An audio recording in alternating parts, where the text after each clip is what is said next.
Hello, and welcome to the Manifesting Millions podcast. I am your host, Amy van Meijl. I'm delighted to be here with you today on whatever day you're tuning in. Maybe it's an evening. Welcome, regardless. We're continuing on in our series of the questions that are listed in the Right Questions book. Check out episode 89 if you want to have a little bit of backstory as to what prompted said series. I'm going to dive right in. My goal for our next few is to keep them a little bit tighter and a little bit shorter so that you can digest the information a little bit more quickly and hopefully work with the questions in your life. All right, so today's question, diving right in, is will this choice add to my life force or will it rob me of my energy? And I was thinking about how do I want to kind of lean into this question for our time together today? And the very first thing that popped into my mind is human design. So if you're not familiar with human design, definitely encourage you to go check it out. You can just do a quick Google for human design to get some basic understanding. My base level understanding is that human design is a system that I'm going to do a terrible job of explaining it, but I'm going to do my best. A system that basically combines a number of different things. So things like your astrology, I believe it taps into physics and some, why can I not think of, all the words have escaped my brain right now.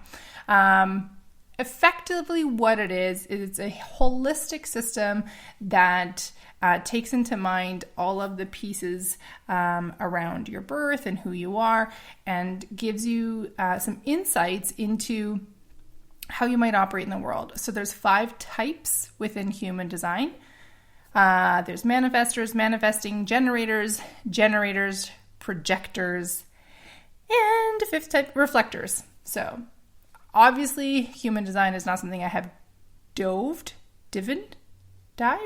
super deep into.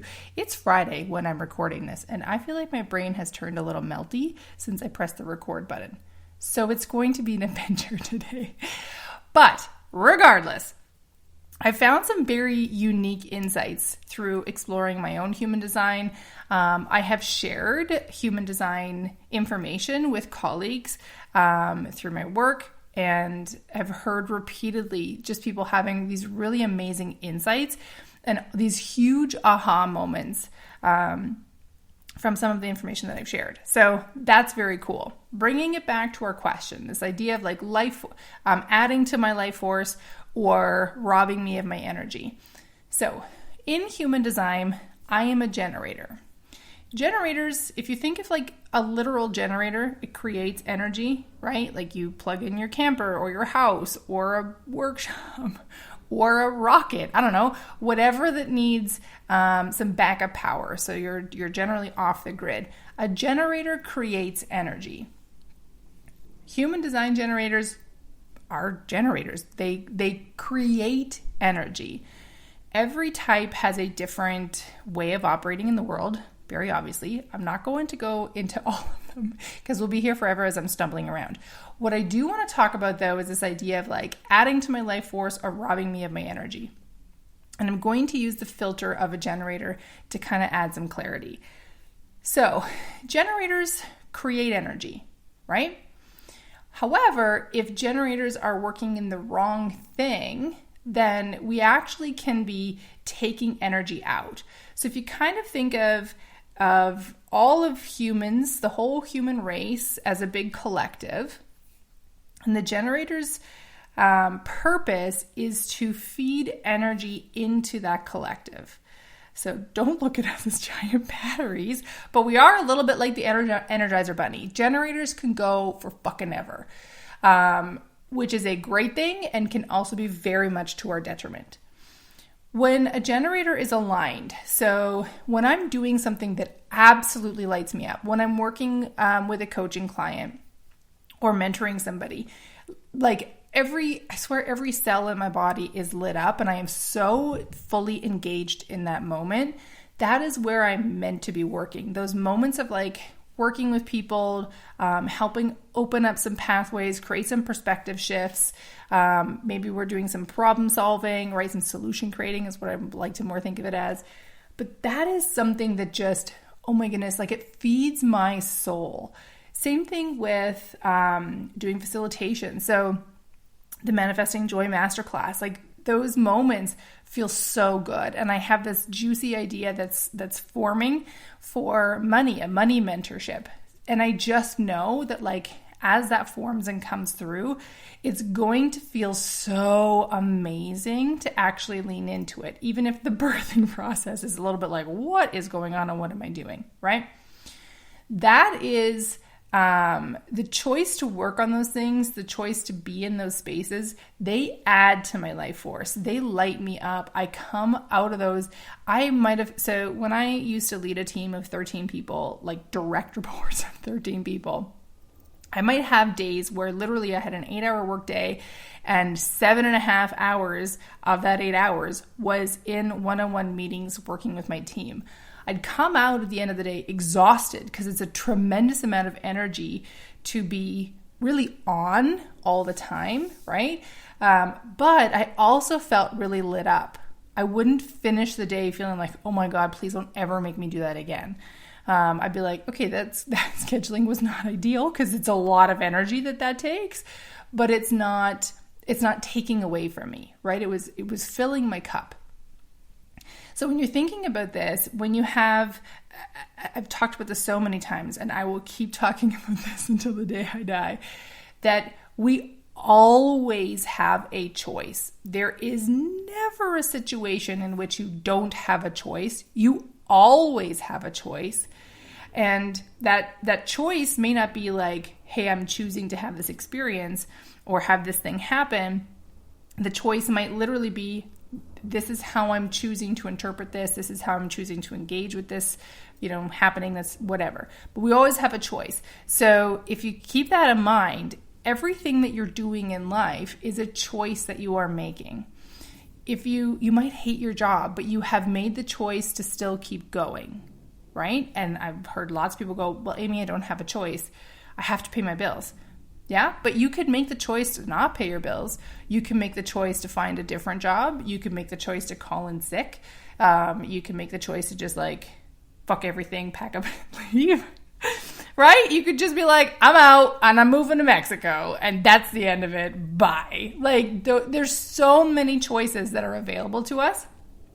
And I think holding that in mind really gives a lot of like power back into ourselves. So if you're thinking about, this choice that's in front of you, let's try to think about something that like you actively can make a choice whether or not, yes, you want to do this or no, you don't want to do this. Maybe somebody's presented an opportunity to you or you have this new job or whatever. You can stand there and ask yourself like, okay, if I say yes to this, if I make the choice to lean into this thing, is it going to add into my life force? Am I going to gain energy? Is it going to like feed me, fulfill me, bring me joy in some way? Or on the other side, is it going to take energy away? Does even the idea of just like saying yes feel exhausting? Right? Like you haven't even started. Just the idea of saying, yep, let's do this. That feels exhausting. To give you a little bit of an idea. So I have a very big birthday coming up very soon in like just under 3 weeks. I will be turning 40. I've had to actually remind myself a couple of times lately that I am not yet 40. I am still in my 30s. I still have some time in my kick-ass 30s. I'm loving it. But I really feel this transition coming up. So my dad calls me the other day and says, hey, Amy, do you want to meet? They live in Manitoba. I live in Alberta. For those of you who don't know Canadian geography, we're about 1,200 kilometers apart. I don't know what that is in miles, like 800-900 miles? I have no idea. Regardless, there's a fair distance between us. About midway between us, roughly, there's this like super fancy spa. It's literally in the middle of nowhere in Saskatchewan. I need to actually look it up one time because I'm very curious. But says hey, I had this idea. What if basically the weekend before my birthday, which is the end of the month, what if we met at this place and we go to the spa? And I'm like, okay, let me think about it. Let me talk about it with Dave and kind of see what his thoughts are.